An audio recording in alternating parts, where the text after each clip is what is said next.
Banyak orang yang mengatakan Gibran mengkhianati PDIP. Menurut pendapat saya ya teman-teman, ini menurut pendapat saya, Gibran itu adalah kaki keduanya PDIP.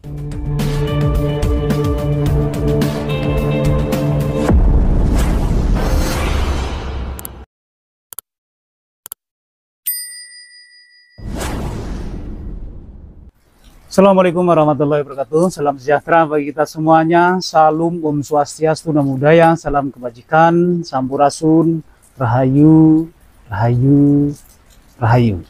Sahabat E2 TV yang dirahmati Allah Subhanahu wa taala, segala pujian alhamdulillah Rabbi yang senantiasa melimpahkan nikmat kepada kita. Nikmat yang terpenting adalah nikmat sehat walafiat, sehingga kita masih dapat ketemu lagi di channel ini, insyaallah diberkahi Allah Subhanahu wa taala. Sebelum teman-teman melanjutkan menyimak video ini sampai selesai, bagi teman-teman yang telah melakukan subscribe, like, komen, dan share, saya doakan teman-teman disehatkan jiwa dan raganya, dimudahkan segala urusannya, dilancarkan rezekinya, insya Allah mendapatkan uang tak terduga 100 miliar rupiah. Amin ya robbal alamin.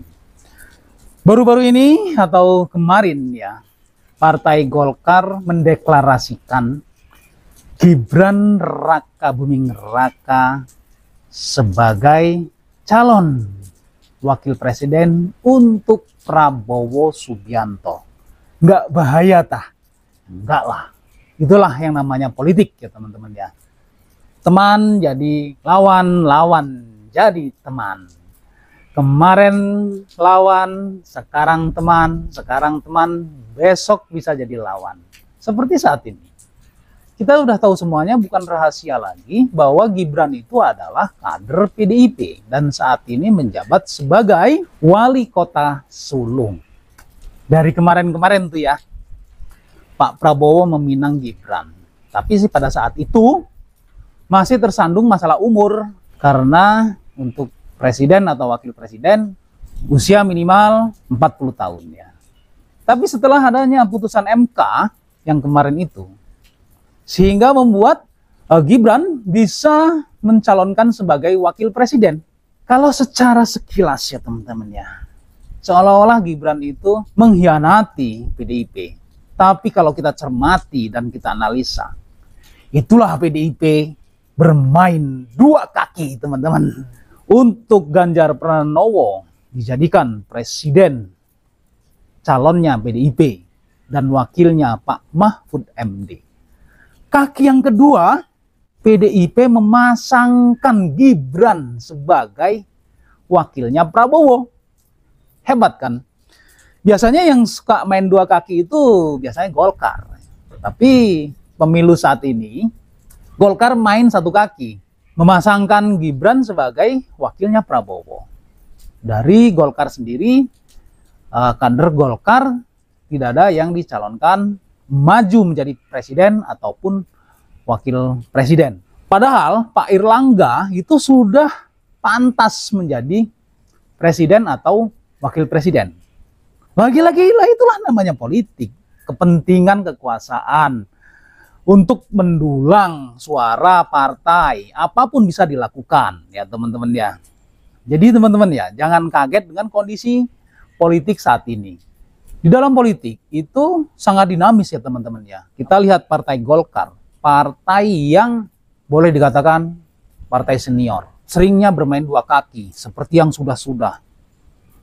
Yang satu dicalonkan sebagai presiden, Yusuf Kala dicalonkan sebagai wakil presiden. Nah, saat ini diikuti oleh PDIP bermain dua kaki. Banyak orang yang mengatakan Gibran mengkhianati PDIP. Menurut pendapat saya ya teman-teman, ini menurut pendapat saya, Gibran itu adalah kaki keduanya PDIP. Misalnya Ganjar nggak kepilih menjadi presiden, Prabowo yang kepilih, kan masih ada orang PDIP juga. Ya kan? Benar nggak?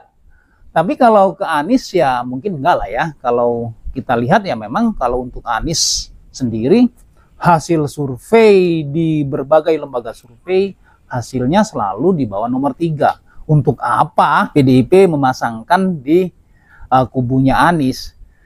Ya memang yang berpotensi sekali saat ini adalah Prabowo sangat dimungkinkan untuk menang ya. Disitulah PDIP khawatir dan was-was kalau dia tidak memasangkan orangnya di kubunya Prabowo. Disitulah ya kecerdasan untuk PDIP. Jadi untuk teman-teman, dengan adanya 3 pasangan calon yang sangat dimungkinkan ya, tapi tidak menutup kemungkinan akan ada lagi 1 poros lagi, jadi 4 calon ya, tapi itu kecil kemungkinannya. Calonnya siapa, presidennya dan wakilnya siapa, itu kan perlu waktu, tapi ya kemungkinan tetap masih ada. Tapi kalau kita lihat yang untuk saat ini 3 calon, Ganjar dengan Bapak Mahfud, Prabowo dengan Gibran misalnya nanti terjadi ya, nah terus Anies dengan Muhaimin, itu semuanya putra bangsa yang terbaik ya. Siapapun bisa menang ya. Anies pun kemungkinan juga menang walaupun kecil ya. Jadi untuk para pendukung masing-masing capres, santuy aja lah ya. Karena menghadapi demokrasi ini harus dengan gembira, kalau kata Kaisang ya. Harus dengan gembira. Namanya juga pesta demokrasi ya. Nggak usah kita gontok-gontokan karena masalah beda pilihan ya.